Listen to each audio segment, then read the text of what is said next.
അമ്മു, നീ എഴുന്നേൽക്കുന്നോ അതോ ഞാൻ വെള്ളം കൊണ്ടുവരണോ? ഈ അമ്മയ്ക്ക് വേറെ പണിയൊന്നുമില്ലേ രാവിലെ തന്നെ വിളിച്ചുണർത്താൻ? ഉറക്കം നഷ്ടപ്പെട്ടതിൻ്റെ ആലസ്യത്തിൽ അമ്മു പറഞ്ഞു. നിനക്ക് കോളേജിന് പോവാനുള്ള ഉദ്ദേശമൊന്നുമില്ലേ? എഴുന്നേറ്റ് റെഡിയാവാൻ നോക്കടി. അമ്മ കലിപ്പിൽ പറഞ്ഞുകൊണ്ട് അടുക്കളയിലേക്ക് പോയി. ഓ, പോരാളി കലിപ്പ് മൂഡ് ഓണാക്കി. ഇനി എഴുന്നേറ്റില്ലെങ്കിൽ പണി പാളും. അമ്മ പറഞ്ഞുകൊണ്ട് ഫ്രഷ് ആവാനായി പോയി. ഇവളാണ് ശിവാനി ചന്ദ്രശേഖർ. ചന്ദ്രശേഖരൻ്റെയും സീതയുടെയും ഒരേ ഒരു മകൾ. ഡിഗ്രി സെക്കൻഡ് ഇയർ വിദ്യാർത്ഥിനിയാണ്. ഫ്രഷായി അമ്മു താഴേക്ക് വന്ന് ചായ കുടിക്കാനായിരുന്നു. അമ്മേ എന്ന് നീട്ടി വിളിച്ചുകൊണ്ട് അമ്മു അടുക്കളയിലേക്ക് എത്തി നോക്കി. വേണമെങ്കിൽ എന്തേലും എടുത്തു കഴിച്ചിട്ട് പോവാൻ നോക്ക്, പോരാളി അടുക്കളയിൽ നിന്ന് വിളിച്ചു പറഞ്ഞു. രണ്ടും രാവിലെ തന്നെ തുടങ്ങിയോ എന്ന് പറഞ്ഞ് ചന്ദ്രശേഖരൻ അവളുടെ അടുത്ത് വന്നിരുന്നു. നോക്കച്ചേ, അമ്മയ്ക്ക് എന്നോട് ഇപ്പോൾ ഒരു സ്നേഹമില്ല. ഇങ്ങനെയാണ് ഞാൻ ഹോസ്റ്റലിൽ നിന്ന് ഇങ്ങോട്ട് വരുന്നില്ല. അമ്മ ഇല്ലാത്ത കണ്ണീരിനെ തുടച്ചുകൊണ്ട് പരിഭവം പറഞ്ഞു. ഇത് കേട്ടുകൊണ്ട് അമ്മ സീത അവർക്കുള്ള ചായയുമായി വന്നു. നിനക്ക് കുറുമ്പിത്തിരി കൂടുന്നുണ്ട് എന്ന് പറഞ്ഞുകൊണ്ട് അമ്മ അവളുടെ തലക്കിട്ടൊരു കൊട്ടു കൊടുത്തിരുന്നു. ഏറ്റില്ലല്ലേ? ഒന്ന് എളിച്ചുകൊണ്ട് അമ്മു ചായ കുടിക്കാൻ തുടങ്ങി. പിന്നീട് അമ്മയോടും അച്ഛനോടും യാത്ര പറഞ്ഞ് അവൾ നേരെ കോളേജിലേക്ക് പുറപ്പെട്ടു. ക്ലാസ്സിലേക്ക് കയറിയപ്പോൾ തന്നെ അമ്മുവിൻ്റെ എല്ലാമെല്ലാമായ നന്ദു എന്ന നന്ദന മാധവ് അവളെ ഓടി വന്ന് കെട്ടിപ്പിടിച്ചു. എത്ര ദിവസമായി അമ്മു നിന്നെ കണ്ടിട്ട്? ഒന്ന് പോയടി, വെറും 2 ദിവസമേ ആയുള്ളൂ. നന്ദുവിനെ ഒന്ന് പുച്ഛിച്ചുകൊണ്ട് അമ്മു അവളുടെ സീറ്റിലിരുന്നു. അതിന് നന്ദു അവളെ കൂർപ്പിച്ച് നോക്കിക്കൊണ്ട് അമ്മുവിൻ്റെ അടുക്കൽ വന്നിരുന്നു. നീ ഒരു കാര്യം അറിഞ്ഞു അമ്മു? എന്താടി? നമ്മുടെ ദിലീപ് സാറിന് പകരം പുതിയ സാർ വരുന്നുണ്ടെന്ന്. ഓ, ഇനി ആരാണാവോ എഴുന്നള്ളുന്നേ? ആർക്കറിയാം. എന്തായാലും വരട്ടെ, അപ്പോൾ കാണാലോ. ചുള്ളൻ സാറായാൽ മതിയായിരുന്നു. നന്ദു അത് പറഞ്ഞുകൊണ്ട് അമ്മുവിനെ ഒളികണ്ണിട്ട് നോക്കി. ഓ, വായി നോക്കാത്ത ആളെ കണ്ടാലും മതി, അവൾ തിരിച്ചും പറഞ്ഞു. അതേ അവളൊന്ന് ഇളിച്ചു കാണിച്ച്. അപ്പോഴേക്കും ക്ലാസ്സിലെ ഒരു കുട്ടി സാറ് വരുന്നുണ്ടെന്ന് വിളിച്ചു പറഞ്ഞു. എല്ലാവരും സീറ്റിൽ കയറി ഇരുന്നപ്പോഴേക്കും സാർ ക്ലാസ്സിലേക്ക് കയറി വന്നു. Good morning students. Good morning sir. Okay, sit down. കണ്ണേട്ടൻ? നന്ദുവിൻ്റെ ചുണ്ടുകൾ പതിയെ മൊഴിഞ്ഞു. നിന്ന നിൽപ്പിൽ തന്നെ നന്ദു സാറിനെ ഉറ്റുനോക്കി. നന്ദുവിൻ്റെ നിൽപ്പ് കണ്ടതും സാറ് ചിരി കടിച്ചമർത്തി. ഇവളിത് എന്ത് കാണിക്കാൻ നിൽക്കുക? എടി കുരുപ്പേ, ഇരിക്കടി. നന്ദുവിൻ്റെ കൈപിടിച്ചിരുത്തിക്കൊണ്ട് അമ്മു പതിഞ്ഞ സ്വരത്തിൽ അവളോടായി പറഞ്ഞു. നമുക്ക് ജസ്റ്റ് ഒന്ന് പരിചയപ്പെടാം. എൻ്റെ പേര് ആദിനാഥ്. ഞാൻ നിങ്ങളുടെ പുതിയ ലെക്ചറാണ്. അപ്പോൾ എല്ലാവരും തുടങ്ങിക്കോ. ഇതാണ് ആദിനാഥ്, ബിസിനസ്മാനായ ദേവരാജിൻ്റെയും പാർവതിയുടെയും മൂത്ത മകൻ. രണ്ടാമത്തെ ആള് അഹല്യ ദേവരാജ് എന്ന അനു. എല്ലാവരും പരിചയപ്പെടുമ്പോഴേക്കും ബെല്ലടിച്ചു കഴിഞ്ഞിരുന്നു. ഓക്കെ സ്റ്റുഡൻസ്, നെക്സ്റ്റ് അവർ ഞാൻ തന്നെയായിരിക്കും. അപ്പോൾ നമുക്ക് ക്ലാസ് തുടങ്ങാം. അത് പറഞ്ഞുകൊണ്ട് സാറ് ക്ലാസ്സിൽ നിന്നും ഇറങ്ങി. ക്യാൻറ്റീനിൽ ചായ കുടിച്ചുകൊണ്ട് അമ്മു നന്ദുവിനോട് വീട്ടിലെ കാര്യങ്ങൾ പറയുന്നു. നന്ദു ഇതൊന്നും ശ്രദ്ധിക്കാതെ മറ്റേതോ ലോകത്തായിരുന്നു. ഡി നന്ദു, എന്താടി? നീ ഞാൻ പറയുന്നത് വല്ലൊന്നും കേൾക്കുന്നുണ്ടോ? കുറേ നേരമായല്ലോ ആലോചന തുടങ്ങിയിട്ട്. അമ്മു നന്ദുവിനെ തറപ്പിച്ചു നോക്കിക്കൊണ്ട് അവളോടായി പറഞ്ഞു. എടി അമ്മു, ഞാൻ നിന്നോട് പറഞ്ഞില്ലായിരുന്നോ ഒരു കണ്ണേട്ടൻ? പറഞ്ഞിരുന്നു. USA നിന്റെ വല്യമ്മയുടെ മോനല്ലേ? അതെ, ആളിപ്പോൾ നമ്മുടെ കോളേജിലുണ്ടടി. നന്ദു അത് പറഞ്ഞപ്പോഴേക്കും എന്തിനെന്നില്ലാതെ അമ്മുവിൻ്റെ ഹൃദയമിടിപ്പ് കൂടി വരുന്നുണ്ടായിരുന്നു.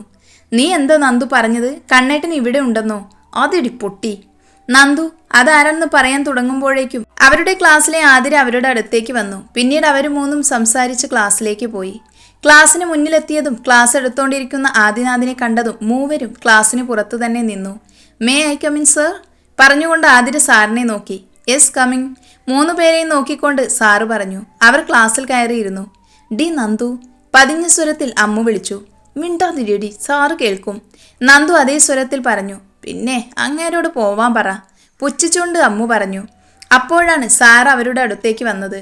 എന്താ ഇവിടെ ഒരു സംസാരം? 2 പേരെയും തറപ്പിച്ചു നോക്കിക്കൊണ്ട് സാറ് ചോദിച്ചു.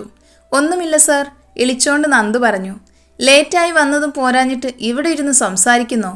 നിങ്ങൾക്ക് എന്തേലും പറയാനുണ്ടെങ്കിൽ ഉച്ചത്തിൽ പറയുക, അല്ലെങ്കിൽ പുറത്തു പോയി സംസാരിക്കണം. സാർ, ഈ നന്ദനയ്ക്കൊരു ഡൗട്ടുണ്ടെന്ന് പറഞ്ഞു. അത് ഇവളെന്നോട് പറയുമായിരുന്നു. അതൊക്കെ എപ്പോ എന്ന എക്സ്പ്രഷൻ ഇട്ടുകൊണ്ട് നന്ദു അവളെ ഉറ്റുനോക്കി. നന്ദുവിൻ്റെ നോട്ടം കണ്ട് ഞാൻ ഈ പരിസരത്തെ ഇല്ലെന്ന മട്ടിൽ അമ്മു വേറെ എവിടേക്കോ നോട്ടം അയച്ചു. ഓഹോ എന്ന് ചോദിക്കും നന്ദന. എന്താണ് തൻ്റെ സംശയം? അത് സാർ, ഞാൻ നന്ദു എന്തു പറയണമെന്നറിയാതെ നിന്ന് വിൽക്കാൻ തുടങ്ങി. ഇത് കണ്ട് അമ്മുവിന് ചിരി വന്നെങ്കിലും അവൾ ചിരി കടിച്ചു പിടിച്ചു. നന്ദു അമ്മുവിനെ തറപ്പിച്ചൊന്ന് നോക്കി. ക്ലാസ് എടുക്കുന്നതിനുള്ള സംശയമല്ല സാർ ഇവൾക്ക്. പിന്നെ സാറിൻ്റെ കല്യാണം കഴിഞ്ഞു എന്ന ഇവളുടെ സംശയം. എടി സാമദ്രോഹി, നിനക്ക് ഞാൻ വെച്ചിട്ടുണ്ടൊരു പുല്ലേ. എന്നെ ഇവിടെ നിന്ന് കൊലക്ക് കൊടുക്കും എന്നാ തോന്നുന്നേ എന്ന് മനസ്സിൽ വിചാരിച്ച് നന്ദു അമ്മുവിനെ നോക്കി. ആഹാ, അതാണോ തൻ്റെ ഡൗട്ട്? ഒരു കള്ളച്ചിരിയോടെ ആദി നന്ദുവിനെ നോക്കി ചോദിച്ചു. ആദി അങ്ങനെ ചോദിച്ചതും ചിരിക്കണോ കരയണോ എന്ന അവസ്ഥയിലായിരുന്നു നന്ദു. ഇങ്ങനെയുള്ള വിഷയങ്ങൾക്കൊക്കെ ഇവിടെ പ്രസക്തിയില്ല. എന്നാലും തൻ്റെ സംശയത്തിനൊരു ഉത്തരം പറയാം. എൻ്റെ കല്യാണം കഴിഞ്ഞിട്ടില്ല. നന്ദുവിനെ ഒന്ന് ആക്കി പറയുകയും അമ്മുവിനെ ഒന്ന് രൂക്ഷമായി നോക്കിക്കൊണ്ട് ആദി പറഞ്ഞു. സാർ ക്ലാസ്സിൽ നിന്നും പോയി കഴിഞ്ഞ് അമ്മു നന്ദുവിനെ നോക്കി ഇളിച്ചു കാണിച്ചുകൊണ്ട് ക്ലാസ്സിൽ നിന്നും ഒരൊറ്റ ഓട്ടമായിരുന്നു. നിക്കടി അവിടെ എന്ന് പറഞ്ഞ് നന്ദു അമ്മുവിൻ്റെ പിന്നാലെ ഓടി. പിന്നെ ആ ഓട്ടം ചെന്നു നിന്നത് ഹോസ്റ്റലിലും. അവിടെ ചെന്ന് നന്ദു അമ്മുവിനെ കൈയോടെ പൊക്കി. നീ എന്താടി കുരുട്ടെ സാറിനോട് പറഞ്ഞത്? എൻ്റെ നന്ദൂട്ടി, എന്നെ കൊണ്ട് ഇതിലും വലിയ സഹായമൊക്കെ നിനക്ക് വേണ്ടി ചെയ്തു തരാൻ പറ്റുമോ? മിണ്ടരുത് നീ. അവളുടെ ഒരു സംശയം. നിനക്കുള്ള പണി വരുന്നതേ ഉള്ളൂ മോളെ അമ്മുക്കുട്ടി. അതുകൊണ്ട് മോളൊന്ന് സൂക്ഷിക്കുന്നത് നല്ലതാ. അതെന്താ നീ അങ്ങനെ പറഞ്ഞത്? നന്ദുവിനെ ഒന്ന് ചോദിച്ചു നോക്കിക്കൊണ്ട് അവൾ ചോദിച്ചു. അതാരെന്നാ എൻ്റെ മോളുടെ വിചാരം? വേറെ ആരാ? നമ്മുടെ സാറ് തന്നെയല്ലേ. എന്താ പേര് പറഞ്ഞത്? അമ്മു താടിക്ക് കൈ കൊടുത്തുകൊണ്ട് ആലോചിക്കാൻ തുടങ്ങി. നീ കൂടുതൽ ആലോചിക്കണ്ട, അത് നമ്മുടെ സാറ് തന്നെയാ. പേര് ആദിനാഥ്. ഞാൻ നിന്നോട് പറയാറുള്ള എൻ്റെ കണ്ണേട്ടൻ. അത് കേട്ടതും അമ്മുവിൻ്റെ കണ്ണു മിഴിഞ്ഞു വന്നു. എൻ്റെ ഈശ്വര, ഞാൻ എന്തേ കേൾക്കുന്നേ? സത്യമാണോടി നീ പറയുന്നേ? അതെല്ലോ അമ്മുമോളെ, നിനക്കിത് നേരത്തെ അങ്ങ് പറഞ്ഞൂടായിരുന്നോ കുരുപ്പേ? അതിന് നീ ഇങ്ങനെ ഒരു പണി തരുമെന്ന് ഞാൻ അറിഞ്ഞോ? അപ്പോൾ കണ്ണേട്ടൻ അറിയാലേ ഞാൻ കള്ളം പറഞ്ഞതാണെന്ന്? തീർച്ചയായും കണ്ണേട്ടൻ്റെ മുറപ്പെണ്ണായി എനിക്കറിയാലോ കണ്ണേട്ടൻ്റെ കല്യാണം കഴിഞ്ഞിട്ടില്ലെന്ന്. ഞാൻ എന്തായാലും അങ്ങനെ ഒരു സംശയം ചോദിക്കില്ലെന്നും കണ്ണേട്ടൻ അറിയാം. അത് പറഞ്ഞുകൊണ്ട് നന്ദു ഉറക്കെ ചിരിക്കാൻ തുടങ്ങി. നിർത്തടി നിന്റെ ഒരു ചിരി. അമ്മയ്ക്ക് പ്രാണവേദന, മക്കൾക്ക് വീണ വായന. ഞാനിനി എന്ത് ചെയ്യും? ഒന്നും ചെയ്യാനില്ല. ചെയ്യാനുള്ളത് നീ ചെയ്തല്ലോ. അതും പറഞ്ഞുകൊണ്ട് നന്ദു അവിടെ നിന്നും പോയി. അങ്ങേരെന്നെ പിടിച്ച് തിന്നാനൊന്നും പോകുന്നില്ലല്ലോ. അതും മനസ്സിൽ പറഞ്ഞുകൊണ്ട് അമ്മുവും അവിടെ നിന്നും പോയി. ഡാ കണ്ണ, എങ്ങനെയുണ്ട് നിന്റെ കോളേജും പഠിപ്പൊക്കെ എന്ന് ചോദിച്ചുകൊണ്ട് വിച്ചു എന്ന വിശാൽ ആദിയുടെ അടുത്തേക്ക് വന്നു. വിശാൽ ആദിയുടെ കളിക്കൂട്ടുകാരനാണ്. ഒരു അനാഥനുമാണ്. ഒരു ആക്സിഡന്റിൽ അമ്മയും അച്ഛനും അനിയത്തിയും മരണപ്പെട്ടു. ഇപ്പോൾ വിശാൽ അച്ഛൻ്റെ കമ്പനി നോക്കി നടത്തുന്നു. നമ്മുടെ ആദിയും വിച്ചുവും ഇപ്പോൾ വിച്ചുവിൻ്റെ വീട്ടിലാണ് താമസം. കുഴപ്പമില്ലടാ, തുടങ്ങിയതല്ലേ ഉള്ളൂ. ഞാൻ നന്ദൂട്ടിയെ കണ്ടിരുന്നു. ആര്? ഭാസ്കരങ്കിലിൻ്റെ മോളോ? അതെ, അവളും അവിടെയാ. എന്നിട്ട് നീ നിന്റെ തറവാട്ടിലേക്ക് എപ്പോഴാ പോകുന്നേ?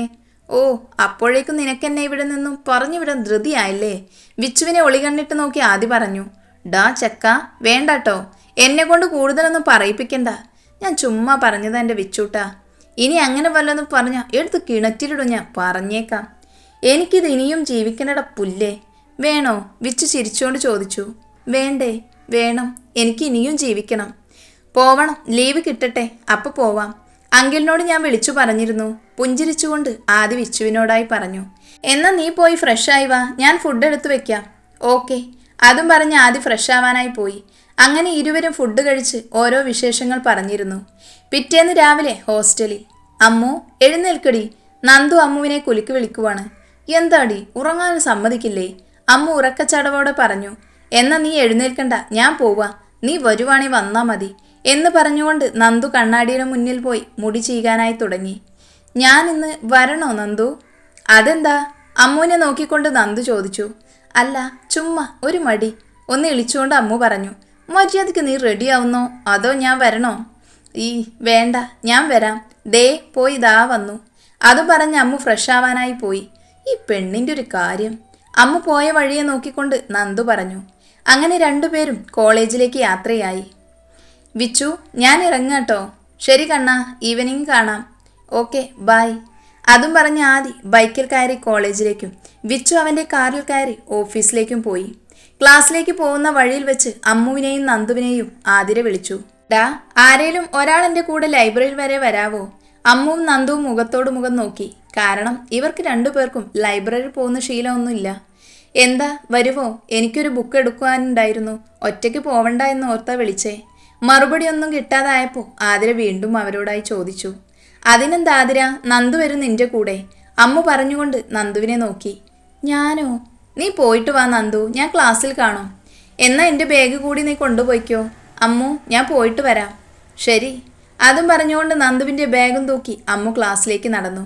കുറേ സമയം കഴിഞ്ഞിട്ടും നന്ദുവിനെയൊന്നും കാണാതെ ആയപ്പോൾ അവരെ നോക്കിയിട്ട് വരാമെന്ന് വിചാരിച്ചുകൊണ്ട് ക്ലാസ്സിൽ നിന്ന് മൂളിപ്പാട്ടും പാടിക്കൊണ്ട് തുള്ളിച്ചാടി അമ്മു ക്ലാസ്സിന് പുറത്തേക്ക് ഇറങ്ങി. എന്നാൽ ഇതേ സമയം ആദ്യ പുറത്തേക്ക് അവരുടെ ക്ലാസ്സിന് മുന്നിലൂടെ പോവുകയായിരുന്നു.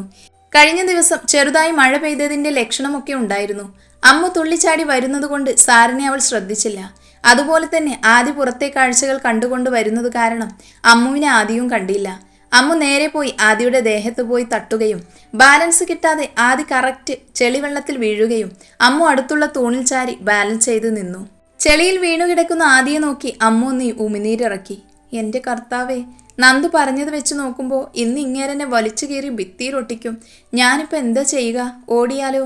അപ്പോഴേക്കും ആദി ദേഷ്യത്തിൽ എഴുന്നേറ്റ് അവൾക്കരികിൽ വന്നു നിന്നു. എവിടെ നോക്കിയാടി വരുന്നേ? തുള്ളിച്ചാടി പാട്ടും പാടി നടക്കാൻ നീ എന്താ ചെറിയ കുട്ടിയാ? 2 ഉണ്ട കണ്ണുണ്ടല്ലോ, അതിൽ മൊത്തം കൺമിഷി വാരിത്തേച്ച് വന്നാ പോരാ, കാണാനും പഠിക്കണം. സോറി സാർ, ഞാൻ അറിയാതെ. തല താഴ്ത്തിക്കൊണ്ട് അമ്മു വിക്കി വിക്കി പറഞ്ഞു. നിനക്കെന്താണ്ടി ഇപ്പോൾ ക്ലാസ്സില്ലേ? ആദി അതേ ദേഷ്യത്തിൽ തന്നെ അവളോട് ചോദിച്ചു. ഉണ്ട് സാർ. എന്നിട്ടാണോടി ഇവിടെ തേരാ പാരാ നടക്കുന്നേ? കേറിപ്പോടി ക്ലാസ്സിൽ. അമ്മു കിട്ടിയ ജീവനും കൊണ്ട് ക്ലാസ്സിലേക്ക് കയറി. ഷിറ്റ് എന്ന് പറഞ്ഞ് സ്വയം ഒന്ന് നോക്കി ആദി വാഷ്റൂമിലേക്ക് പോയി. ഇതെല്ലാം കണ്ടുകൊണ്ട് നന്ദുവും ആതിരയും അവിടെ തന്നെ ഉണ്ടായിരുന്നു.